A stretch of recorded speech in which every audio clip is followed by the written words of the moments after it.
வணக்கம். மீண்டும் ஒரு பதிவில் உங்களை சந்திப்பதில் மிக்க மகிழ்ச்சி. யானை பறக்க ஆசைப்பட்டது. அது நடந்ததா இல்லையா? வாருங்கள் இந்த கதையின் மூலம் காண்போம். அது ஒரு அடர்ந்த காடு. அந்த காட்டில் ஒரு பெரிய யானை இருந்தது. மற்ற மிருகங்கள் எல்லாம் அதனிடம் ஒரு மரியாதை வைத்திருந்தன. காட்டு ராஜாவான சிங்கம் கூட அதை கண்டால், என்ன யானையாரே, நலமா என்று விசாரிக்கும். மற்ற மிருகங்களான முயல், கரடி, மான் என எல்லா மிருகங்களும் யானையுடன் அன்பாக பழகி வந்தன. பறவைகளும் அந்த யானையை வழியில் கண்டால் நலம் விசாரிக்கும். ஒரு நாள் அந்த யானை ஒரே சோகமாக காட்டில் தனியாக உட்கார்ந்திருந்தது. அந்த வழியே சென்ற மற்ற மிருகங்களுக்கு யானையின் சோகத்திற்கான காரணம் தெரியவில்லை. முயல் மட்டும் அதனை நெருங்கி வந்து அருகில் உட்கார்ந்தது. யானை தலை நிமிர்ந்து பார்த்தது. ஆனால் எதுவும் பேசவில்லை. முயலுக்கு ஒன்றும் புரியவில்லை. துணிந்து யானையிடம் கேட்டது, என்ன யானையாரே, ஏன் இப்படி சோகமாக உட்கார்ந்திருக்கிறீர்கள்? ஏதாவது மன கஷ்டமாக இருந்தால் என்னிடம் கூறுங்கள் என்று கூறியது. முயல் இவ்வாறு கேட்டதும் யானை தலை நிமிர்ந்து பார்த்தது. தனது மனக்குறையை யாரிடமாவது சொன்னால்தான் மன ஆறுதல் கிடைக்கும் என்று நினைத்தது. முயல் இவ்வாறு கேட்டதும் யானை சொன்னது, முயலாரே, என்னிடம் உள்ள மனக்குறையை யாரிடமாவது சொன்னால்தான் எனது மனம் நிம்மதி அடையும். நல்ல வேளை நீ கேட்டதால் சொல்லுகிறேன். எனக்கு பறக்கும் ஆசை வந்துவிட்டது. முயல் திடுக்கிட்டது. என்னது, யானைக்கு பறக்கும் ஆசை வந்துவிட்டதா? இது சாத்தியமா? முயலுக்கு ஒன்றும் புரியவில்லை. தனது காதுகளை நம்பவே முடியவில்லை. மீண்டும் கேட்டது, என்ன சொல்கிறீர் யானையாரே, நீர் பறக்கணுமா? யானை சொன்னது, ஆம், நான் பறக்கணும். அதோ பார், அந்த குருவி எவ்வளவு அழகாக பறக்கிறது. நான் இந்த பெரிய உடம்பை தூக்கி கொண்டு நடக்க முடியவில்லை. அதோ அந்த பறவையைப் போல பறக்கணும். இரை தேடி செல்லணும்.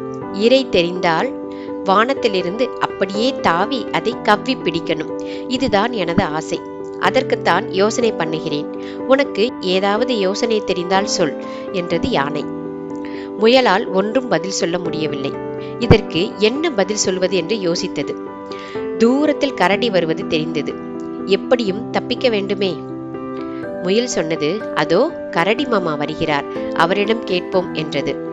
சரி, வரட்டும் என்று யானை பதில் கூறியது. அருகில் கரடி வந்து நின்றது.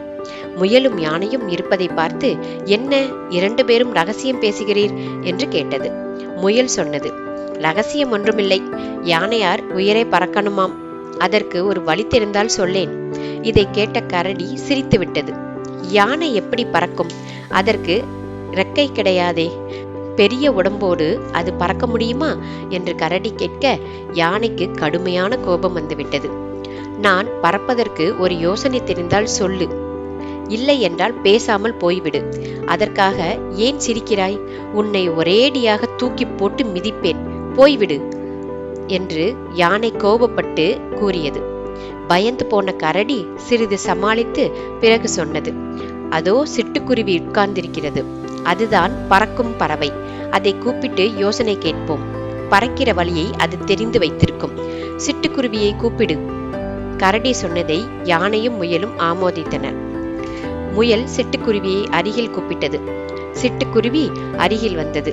முயல் அதனிடம் யானையின் ஆசையை சொன்னது. சிட்டுக்குருவிக்கு சிரிப்பு வந்தது. சூழ்நிலையை பார்த்து தனது சிரிப்பை அது அடக்கி கொண்டது. பிறகு சொன்னது, பறவைகள் எல்லா இனத்திற்கும் ரெக்கை இருக்கிறது. அதன் மூலம் பறக்கும் வலிமை எங்களுக்கு இருக்கிறது. யானைக்கு ரெக்கை கிடையாது. அதனால் எப்படி பறக்க வைப்பது? எதற்கும் நரியார் இதில் மிகவும் கெட்டிக்காரர். அவர் வரட்டும், அவசியம் யோசனை கேட்போம். அவர் நிச்சயமாய் வழியை சொல்லுவார். குருவியின் இந்த கருத்தை எல்லோரும் ஆமோதித்தனர். அச்சமயம் பார்த்து அந்த வழியே ஒரு நரி வந்தது. அதை முயல் கூப்பிட்டு இந்த தகவலை சொன்னது. நரி சிறிது யோசனை செய்தது. யானைக்கும் நரிக்கும் ஒரு காலத்தில் ஆகாது. இப்போது அதை பழி தீர்க்க நல்ல சமயம் என்று நரி எண்ணியது. சிரிக்காமல் சொன்னது, யானை பறக்க வேண்டும், அவ்வளவுதானே. நான் சொல்கிறேன் வழியை. நரி இவ்வாறு சொன்னதும் மகிழ்ச்சியினால் யானை எழுந்து நின்றது. எல்லோரும் என் பின்னால் அந்த மலைக்கு வாருங்கள். நரி சொல்லிவிட்டு முன்னே சென்றது. யானை, முயல் இவைகள் பின்னே சென்றனர். குருவி யானையின் முதுகில் உட்கார்ந்து விட்டது. மலை மீது சிறிது தூரம் ஏறியதும் நரி நின்றது. யானையை பார்த்து சொன்னது, இப்படியே பாறை மீது ஏறி பறவை பறப்பது போல் முன்னால் கால்களை ஆட்டியபடி பாறையிலிருந்து குதிக்கணும். உனக்கு பறக்கும் சக்தி வந்துவிடும். அப்படியே பறந்து கீழே வந்து நிற்பாய் என்று சொன்னது. நரி சொன்னதை கேட்டு யானைக்கு மகிழ்ச்சி தாங்க முடியவில்லை. ஃபு, இவ்வளவுதானா? நான் இப்பவே பறக்கிறேன் பார் என்று கூறி கால்களை ஆட்டிக்கொண்டே உயரமான அந்த பாறையிலிருந்து கீழே விழுந்தது. மறுகணம் காடு முழுவதும் ஒரே அலறல் சத்தம். மலையிலிருந்து விழுந்த அந்த யானை அடிபட்டு இறந்து விட்டது. நரி அங்கிருந்து மெதுவாக நழுவியது. முயல், சிட்டுக்குருவி, கரடி இவைகளெல்லாம் அதை பார்த்து பரிதாபப்பட்டது. இக்கதையின் மூலம் நாம் ஆசைப்படுவது தவறில்லை. ஆனால் அது நிறைவேறுமா அல்லது நிறைவேறாதா என்பதை முதலில் தெரிந்து கொள்ள வேண்டும். மேலும் மற்றவர்கள் சொல்வதை முழுவதும் நம்பாமல் யோசித்து செயல்பட வேண்டும் என்பதை இக்கதை நமக்கு உணர்த்துகிறது. மீண்டும் மற்றொரு பதிவில் உங்களை சந்திக்கிறேன். அதுவரை உங்களிடமிருந்து விடைபெறுவது கணேஷ் சேதுராமலிங்கம். என்னுடைய சேனலை சப்ஸ்கிரைப், லைக், ஷேர் செய்து எனக்கு ஊக்கமளியுங்கள். நம்மை இணைத்த இயற்கைக்கு நன்றி கூறி விடைபெறுகிறேன். நன்றி, வணக்கம்.